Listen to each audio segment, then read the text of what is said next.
Okay, you should have chapter 3 for me, please.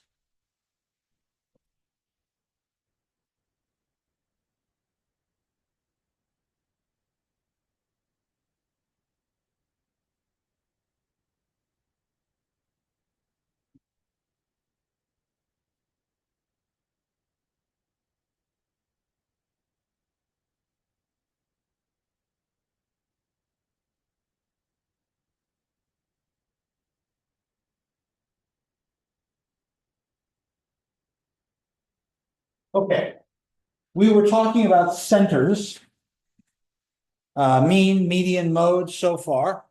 But one of the interesting pieces about this is just from measures of center, we can actually deduce some things about shape. Now, skew is a determination of shape. And we look back in chapter 3, we had some descriptors of skew. And we talked about whether a data set was skewed left or skewed right or symmetric. This picture is on page 63. And we have data whose long tail extends to the left, whose clusters are up here on the right, is skewed left. Data whose long tail extends to the right is skewed right. And symmetric should be the same left and right. But we have several different measures of center. We have mean and median. Well, let's compare those against this idea of shape.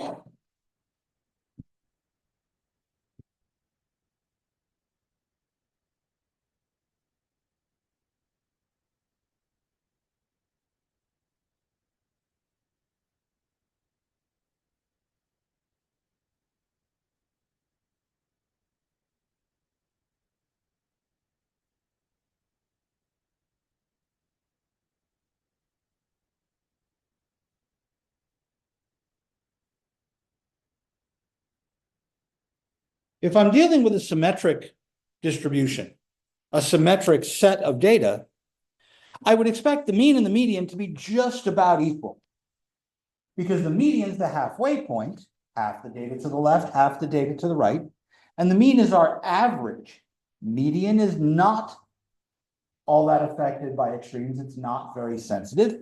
Mean is very sensitive to those extremes. So in a symmetric set of data, the balance on each side is about the same. I would expect the middle of the data to line up relatively close to the average of the data. And if we take a look at those distributions on page 63, well, our modal class, our highest centered class, is right about the physical middle. And since it's these extremes that are going to change where the mean is, those should be just about lined up. But what if I'm here? What if I'm in this skewed left distribution? What effect would these extremes have?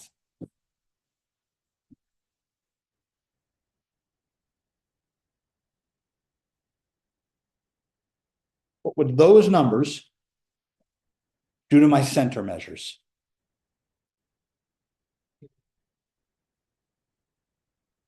The median, remember that the extremes are more affecting to the mean. So where's the median? Where's the mean? Physically, more of my data is up here, right? So the middle of my data, Mike? Right. With all of that stuff way down at the low end, I would expect the mean to be pulled down. So here, I would expect the median to be bigger than the mean. And here, I'd expect the exact reverse. These high data values would pull the mean up. So I could compare the mean and the median to each other and thus get an idea of which direction I skew my data.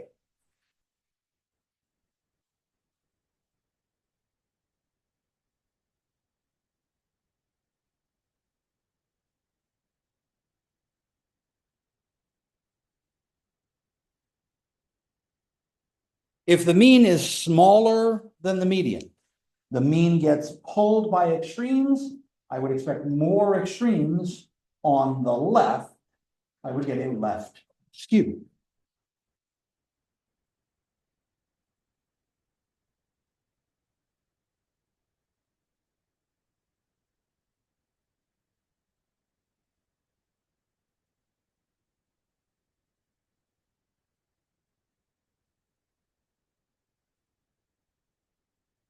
Now, since negative numbers are to the left of positive numbers, we would say that this is a negative skew, negatively skewed. Even if the numbers are not negative, it's skewing in the negative direction. And vice versa, if the mean is bigger than the median, I'm going to call it skewed right or positively skewed.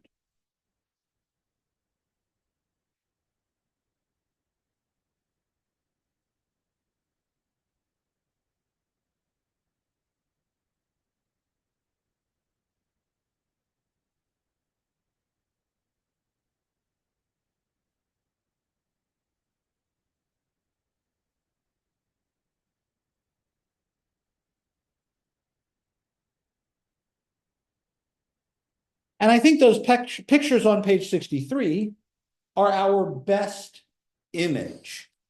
In particular, the top three pictures in that first row really give me, to me, the best idea. But I can go a step further. I can look at histograms that are skewed in the same way. So bottom of page 102, we have a couple of more general pictures, and we see the difference between the mean, the median, and the mode. What's the most often? The highest modal class. But even then, our 50% line, our median, being to one side or the other of the mean. And here on page 103, we have a couple of histograms that show us the same thing. A skewed right distribution and a skewed left distribution. Now we can actually go through and calculate what the mean and the median are, and then ask whether or not this difference is meaningful. And it's meaningful here in two different ways. So let's go back to our J.D. Power data that we were looking at on Wednesday.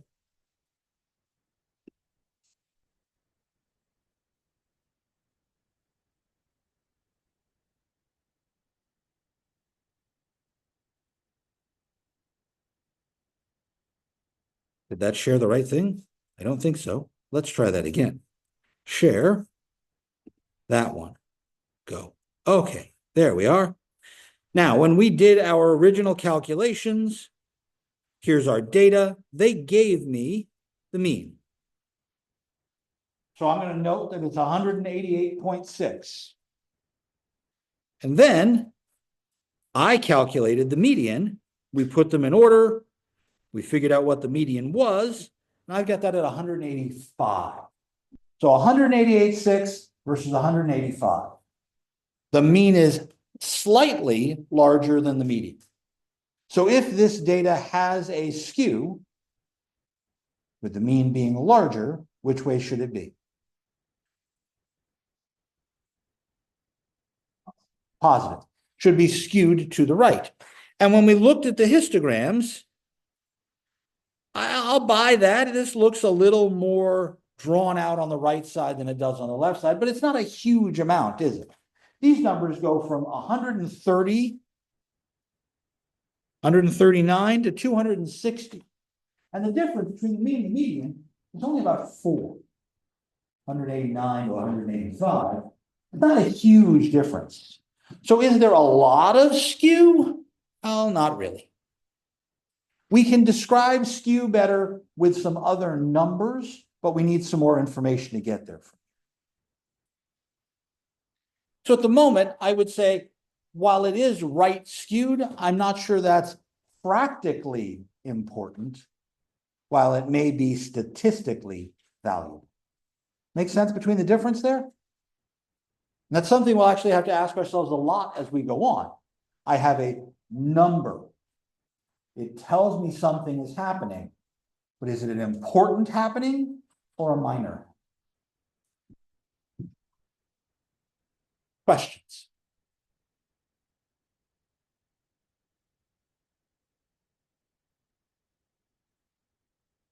I can ask Excel to generate a lot of descriptive statistics under our data piece, our data analysis here contains a descriptive statistics panel. And if I ask it for descriptive statistics, it's going to give me a crap ton of information well beyond just mean, median, and mode. So if I do that for our current set of data, oh, where's the input? Well, that's the data that's over here.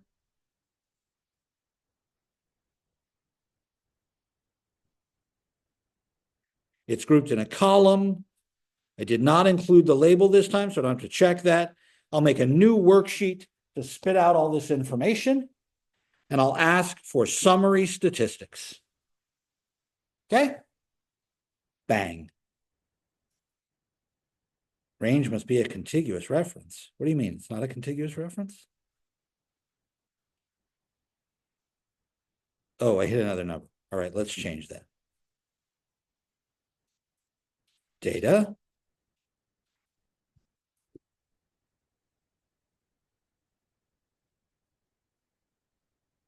Why are you not giving me the way I want to put this in? Try again. Let's delete that and put in the data from scratch. Here we go. Enter. Aha. Now I'm very confused. Let's go to the data page and put it in from there.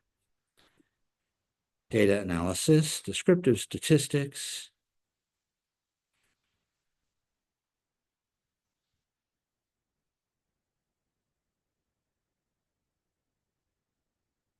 There we go. I had to be on the tab. I couldn't switch to the tab after I started the descriptive statistics. I apologize. So what is the information that's given to me here? All right. Let me format this so you can actually read all the columns. Well, I've got the mean and the median and the mode to start with. And then I've got a whole bunch of other stuff. And way down there in row 10, it's got something described as skewness. And that's a positive number. That matches what we said should be true based on a comparison of the mean and the median. It's a lot of other stuff here. What all this other stuff means is up for debate at the moment because we haven't quite gotten there. But out of this, things like the standard error, the standard deviation, the variance, range, all those pieces are going to be important to us in different ways. But for right now, I only have center, mean, median, and mode in my head and the comparison for the two of them. Questions?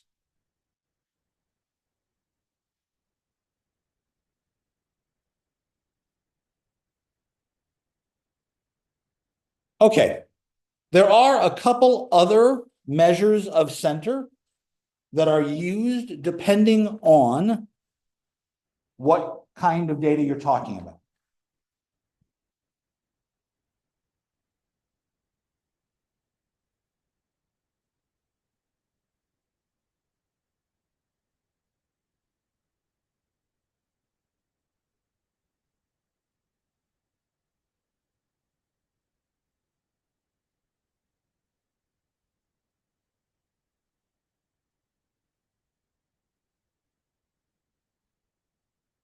When we talked about the average, we talked about it as the mean, but I specifically said the arithmetic mean. What was our formula for the mean on Wednesday? How do you find the average?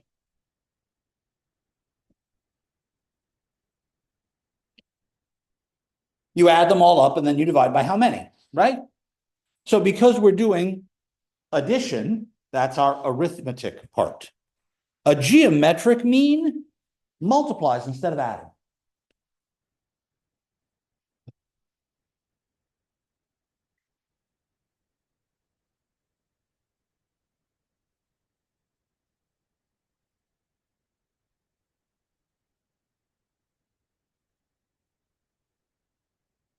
Now, problem is when I multiply, x1 times, x2 times, x3 times, dot, dot, dot, times, xn. I'm going to get a much, much, much different answer, aren't I? And if I divide, then I'm dividing by the count, right? I'm dividing by how many we have. That doesn't seem as appropriate here because I've multiplied instead of adding. So instead of dividing, we actually turn around and take a root, but not a square root, an nth root. So if I have 10 pieces of data, I want the 10th root. If I have 33 pieces of data, I want the 33rd root. I also mentioned that in Math Geek circles, we use a capital Greek sigma for adding. Well, for multiplying, we use a capital Greek pi.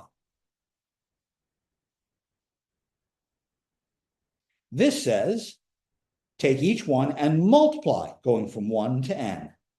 And then I want the nth root, that's the same as the 1 over nth power. You won't see me use this notation very often, but you'll run into it in a number of the online resources I found talking about geometric mean.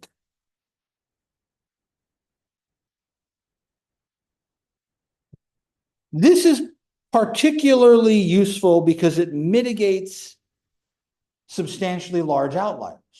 When you have extreme outliers that are way outside the majority of your data, back on page 63, we had a gap between the centerpieces and the outliers. If we have that sorts of gaps like that, this kind of mitigates that. Problem, if numbers are very close to zero, this kind of screws everything up because multiplying by a number really close to zero shrinks everything a lot. So this is really not always as useful in general sets of data, but it's particularly useful in growth rates.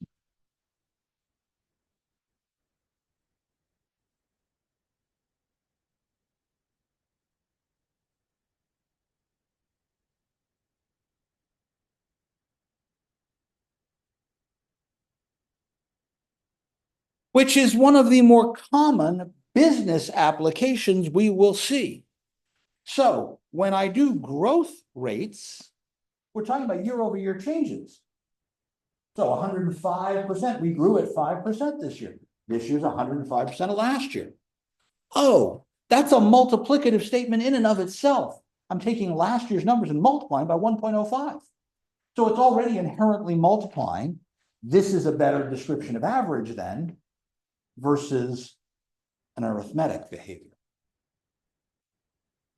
In particular, for time series data, growth rates, for a different number or period of years, this is really useful.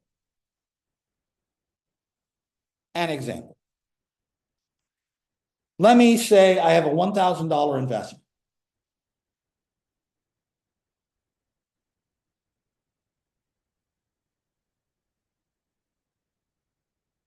And for the past 5 years,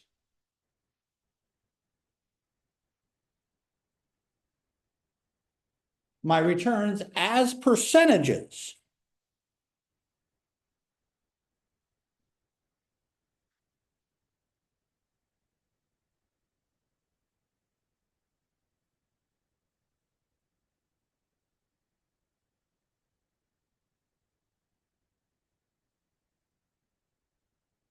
are these 5 rates. I had a really good third year. What's my average return on an investment? Well, if I use an arithmetic mean, I just add those numbers up, divide by 5, and I'm going to get 16.6%.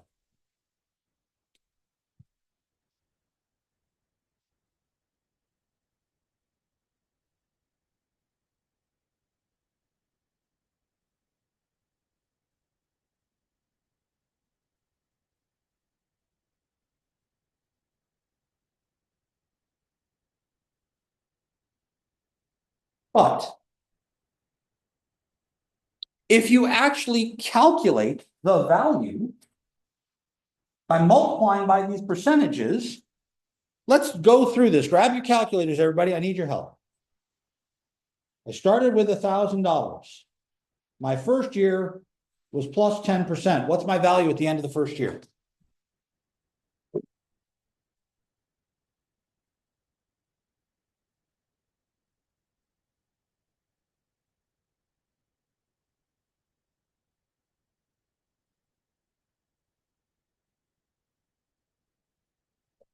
1,100. Now I lose 12%. What's my rate now? Or wait, losing 12% means I multiply by 0.88. So what's my new value?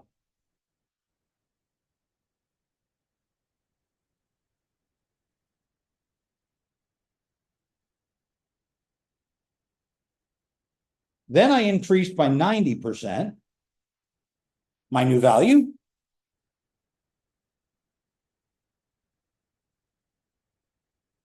I got to increase by 90%, so multiply by 1.9. 1839.2. Then I lose 30%.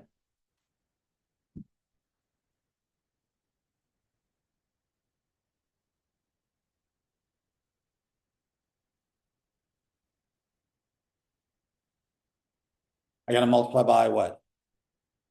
0.7. So I end up what with max? 1,287. And then I increase by 25%.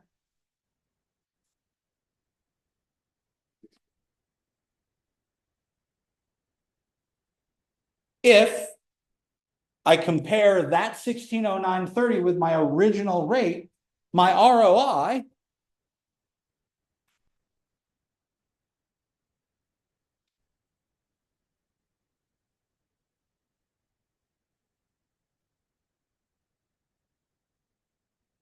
start minus end divided by start is much larger than 16%, isn't it? Right? That's a much bigger number. That's almost 61%. It's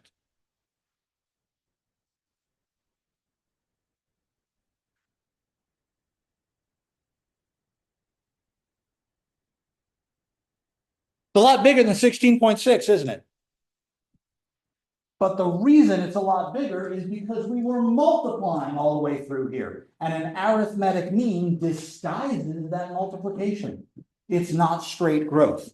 If instead of adding, I used the geometric mean, then it would be 1.10 times 0.88 times 1.90 times 0.70, because we lost 30%, times 1.25. There are all of our percentage changes, aren't there? Multiply those numbers, what do you get?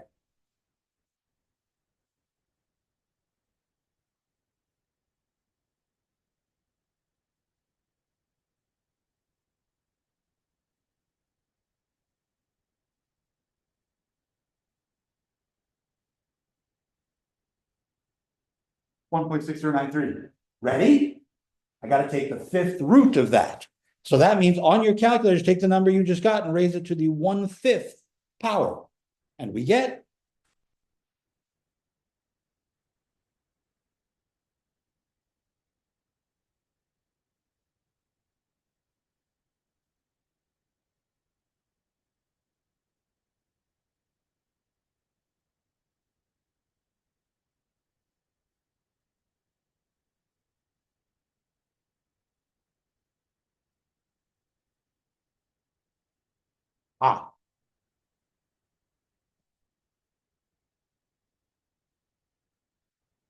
okay. That says that I was earning per year 9.98%. My annualized return on investment is 9.98%. If you did one calculation for the future value of this money, principal times 1 plus rate to the number of years, remember that calculation from base financial math? With this interest rate, I end up with exactly this number, 1609.30, rather than 16%, which can get us something very big. That's a more accurate reflection.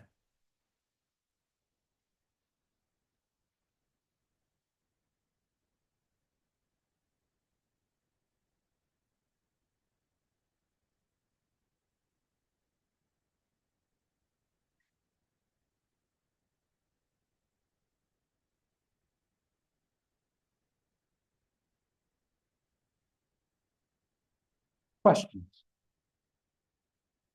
I really like this particular application. I think it's very useful and very helpful because to me, this kind of, I start looking at money and money is real. So why do we call this a geometric mean anyway? Turns out, especially when I'm dealing with two numbers, this particular idea of taking each one, multiplying them together and square rooting them comes from drawing right triangles in circles.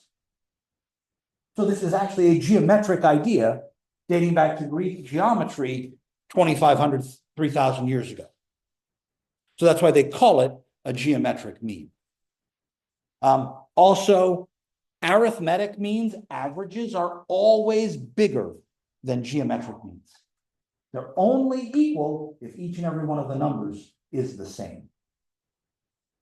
That's called the arithmetic geometric mean inequality, and it's proved in a lot of number theory and math courses way down the line. That's the last you'll ever hear me talk about the whys and wherefores of the geometric mean. But note that it is a better, more useful piece of data. I'm talking about growth. Questions? Talk to me.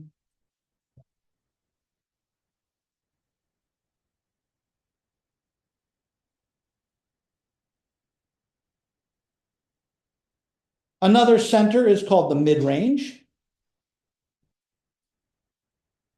All right, wait a minute. The range of our data, just thinking about that word, what's range mean? Difference between the high and the low. So the middle of the range, take the high and the low, divide it in half.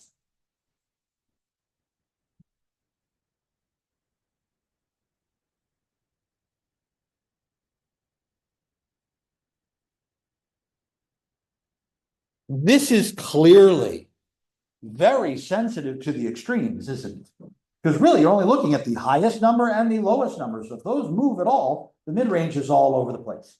This is a very sensitive measurement of center. And it's really not all that commonly used by comparison to the median, but it's a good thing to compare to the median to decide whether your extremes are biased one way or the other, just like the mean was, but it's less frequently used. Additionally, there's something called a trimmed mean.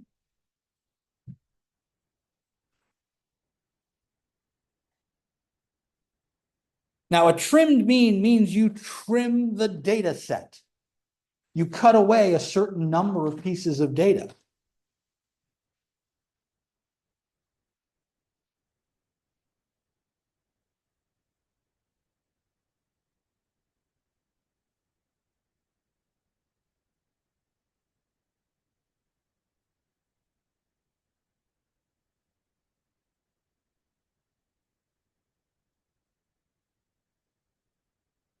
So it depends on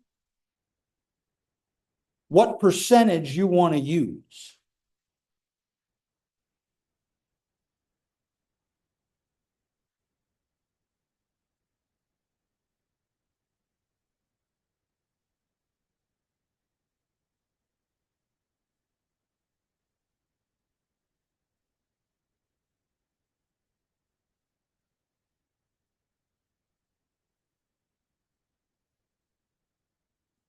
So if you were to take away the highest 5% of your data, the lowest 5% of your data, you'd get a 5% trimmed mean. Take away the highest 10% and the lowest 10%, you get a 10% trimmed mean. By the way, when you do this percentage, round down. We had 33 numbers, right? What's 5% of 33?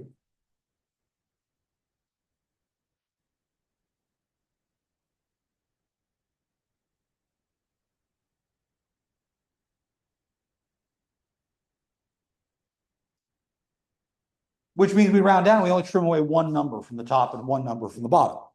If I did a 10% trim, 10% of 33 is 3.3. That would take away 3 at the bottom and 3 at the top. So I work with 27 values. But I need the data to be sorted to do a trimmed mean And that's, again, an interesting idea. And this mitigates my outliers. If I have numbers that are way high or way low, my extremes get kind of ignored by doing a trimmed mean. This is used in the consumer price index. CPI is a trimmed mean.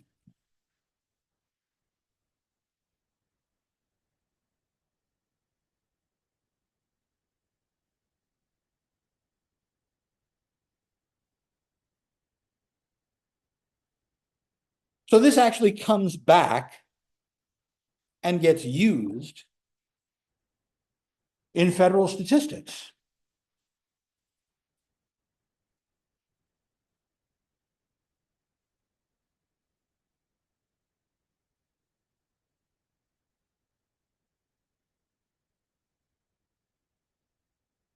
So in our JD Power data, mean and median, here are additional centers. Here's our geometric mean. And notice the command, geo mean. It's built into Excel. Here's our mid-range. Take the highest, add the lowest, divide it in half. I said 5% at the top, 5% at the bottom would be a 5% trimmed mean.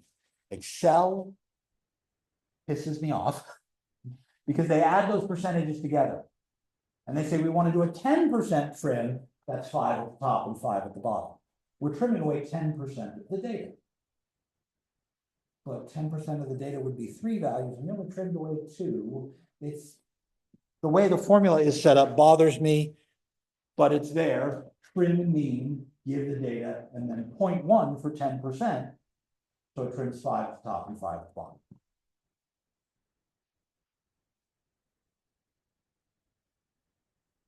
I rarely use these. About the only time I've used geometric mean outside of a geometry class is for growth rate work. And I have never personally had statistics that required either the mid-range or the trimmed mean for work I needed to do. I was able to make do with just mean, median, and occasionally mode. Questions?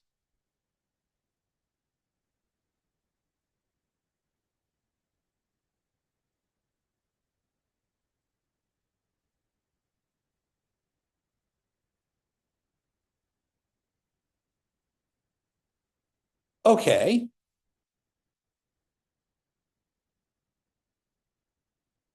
We talked about skew as a measure of variation among our data. So when we talk about variability in general,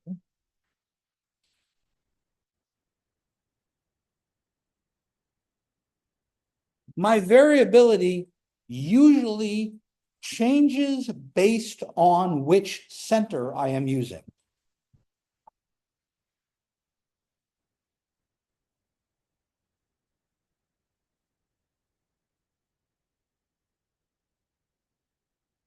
Usually. I mean, I can use several different centers for several different purposes, but each center has its corresponding ideal measure of variation. And really, this means spread. Is my data tightly clustered together? Is it spread out? This is independent of skew. Whether it's one-sided or not, how much spread do we have? Again, there are a large number of examples.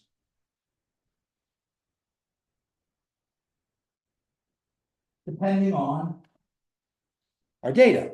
Page 110, there are a couple of dot plots. They're all symmetric. Low variability, high variability, somewhere in the middle, right?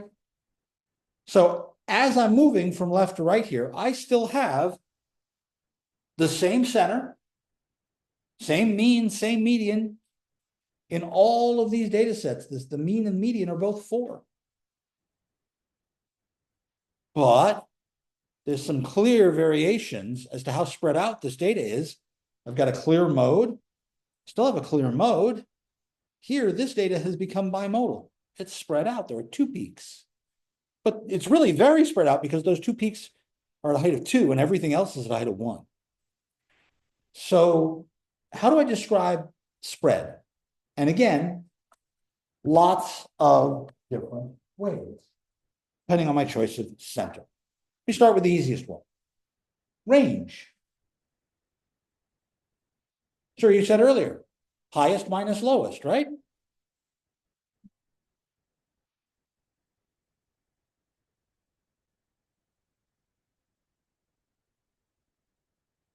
It is always a limited measurement. When I start doing the range, again, I only care about 2 numbers. What's happening in the middle doesn't really tell me all that much. And like the mid-range, that's not always useful. If I told you on the last homework assignment that the range was 40%, does that tell you, because homework was graded on percentages, does that tell you very much? Well, that could be from 100 to 60. It could be from 20 to 60. One of those is clearly better than the other, right? Just knowing the difference between the high and the low is 40 points doesn't help. So while it does tell me spread, it doesn't give me anywhere to hang that information, any framework to put it on. I have had exams with a spread of 100 points. Well, somebody didn't take it. They got a 0. Somebody got an ace. And by the way, the average on that exam was like an 86, except for that one boson way down there at 0. So I threw him out as an outlier and just did the average of the people who actually took the test. But if I'm taking averages, I really want to take all the data into account. So let's suppose we are dealing with average.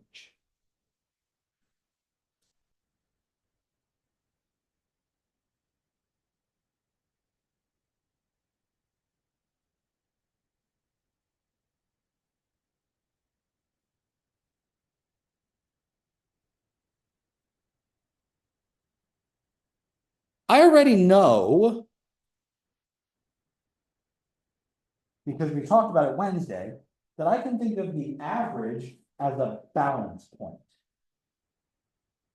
And we said that the deviation, the differences between each number and its mean, ended up totaling to 0.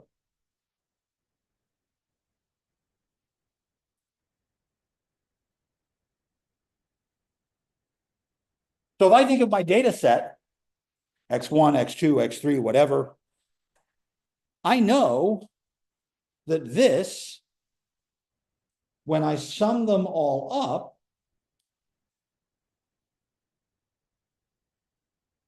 that's 0. Every time. There's no way around that. The total deviation is always 0. So I want to try and think about averaging my deviations, but I already have a problem. If the total of all of my deviations is 0, then its average is 0. Well,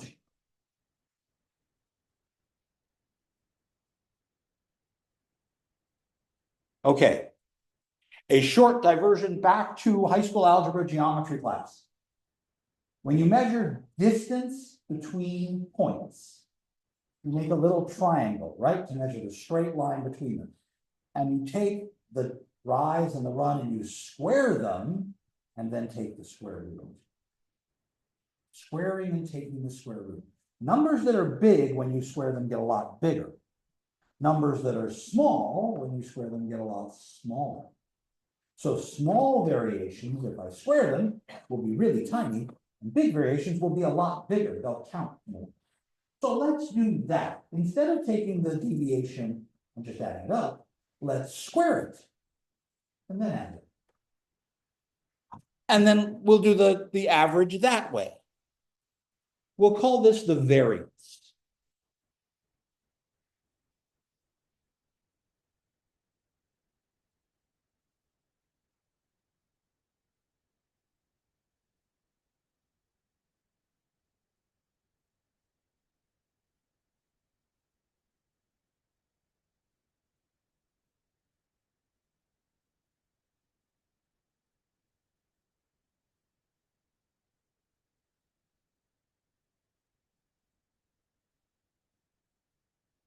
Now,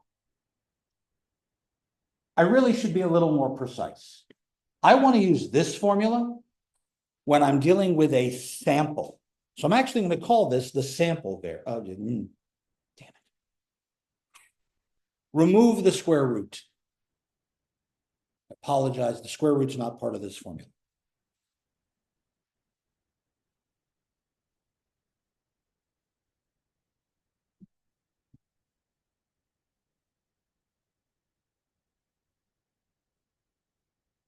See if it works.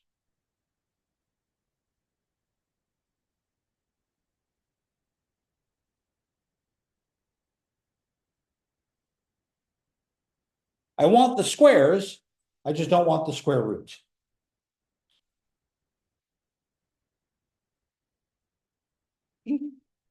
Promise I'll grab the right writing instrument here eventually. I want the square. I just don't want the square root.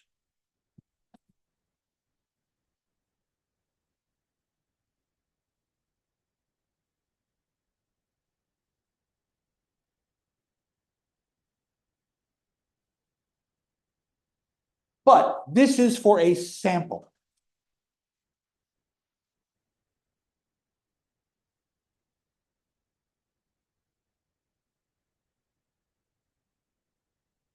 And that is why on the bottom there, I'm using n-1.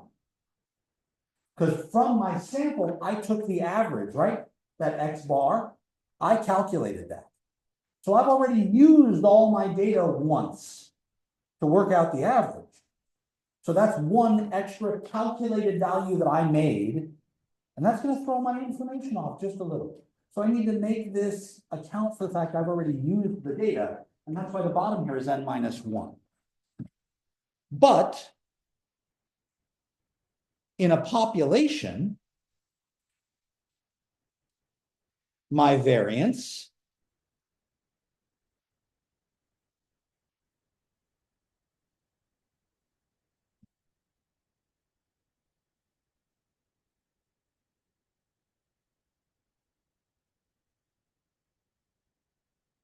adds up everything. And then instead of dividing by n-1, I divide by n. Since I got rid of that square root, I'm going to make this s squared. I apologize, forgot that again. S squared and sigma squared. Now remember, the difference between population information and sample information is sample is a small subset, population covers everybody. Populations get Greek letters, that's why we use mu for the average instead of x bar, and sigma instead of s. It's the same formula, except for that one little difference there that's designed to account for the difference between doing a statistic and doing a parameter.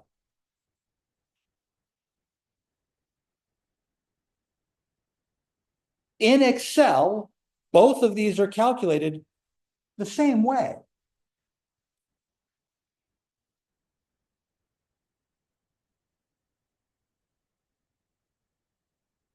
Using the standard deviation command. But I need to tell it whether I'm doing the sample or the population.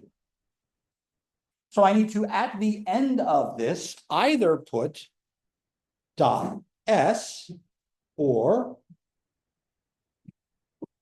dot P.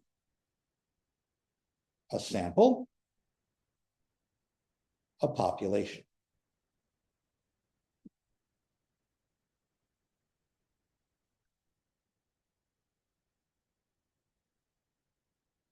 Now, the standard deviation actually gives me the value of S, not S squared. And the sample one takes the square root there. The population one takes the square root there. So while these calculations are for sigma squared and S squared, sigma and S themselves are the standard deviations.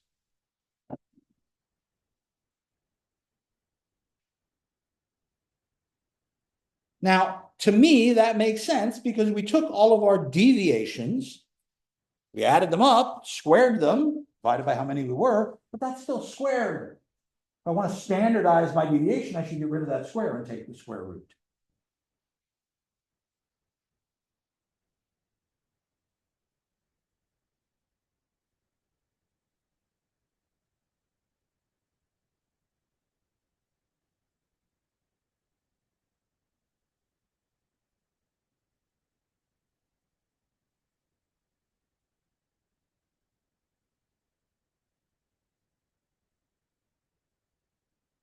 Now, interestingly enough, the units for standard deviation are the same as the units for your data.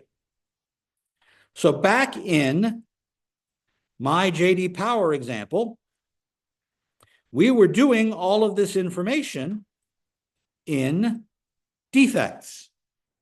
So when it does standard deviation, lo and behold, there it is, stdev.s. The sample standard deviation is 33.3 defects per 100 vehicles. The units stay the same. This is particularly useful because it allows me to establish ranges.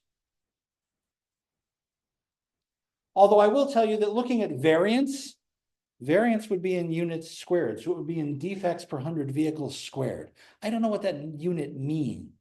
Doesn't make sense. So we more often calculate comparisons with the standard deviation than we do with the variance. I could do the population standard deviation if I thought these were the only vehicle models in the entire world in 2022. Then I could say, well, that's all of them. Use the standard deviation .p instead. But I know there are other vehicles not mentioned here. In my descriptive statistics pile, there's my standard deviation. And directly under it, square that number. That's the variance. 33.3 squared is 1107. There's my variance right there underneath that. So I can get this information directly from that descriptive statistics file, and that showed up here as well.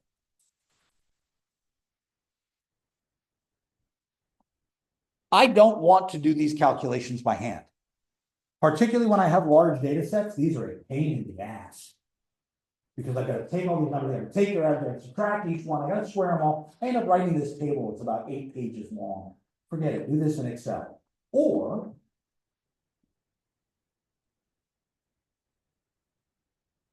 it's available on your graphing calculator. When I have a list of numbers in my graphing calculator, doesn't help if I'm still screen sharing. There we go. If I have a list of numbers in my graphing calculator, it is possible to do one variable statistics. One variable statistics is my descriptive statistics setup. So under the stat button, you can edit a list of numbers and go put in whatever numbers you need. And then quit out of that, you can create the one variable statistics. And when I do that, average, sum of x, sum of the squares, which it did internally, but notice S and sigma. There they are. Population standard deviation, sample standard deviation. It did it automatically. I'm not going to expect you to do these calculations by hand. They are very, very tedious. Questions? Please notice these numbers are always bigger than or equal to 0. Because we're taking the square root of a bunch of stuff we squared, we get positive things, we take the square root, we get a positive number. And they can only be compared for data in the same units.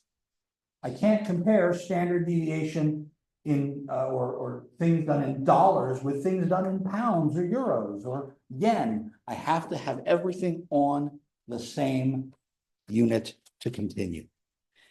Also, it depends on whether or not the means are even comparable to one another. If I compared high jump with triple jump, well, they're both in meters, centimeters, but very few people are doing 3, 4, 5 meters. High jump, long jump, triple jump, absolutely. You get a number of 3, 4, 5 meter range. Sometimes much longer. Run up against the clock. Variance. Remember I said that the mean was a balance point? Variance is related to inertia. When you think about something moving and how much effort it takes to stop it in physics terms, that's moment of inertia. So these really do have physical applications as well. More descriptive statistics on Wednesday. I will see you all then. Thank you very much.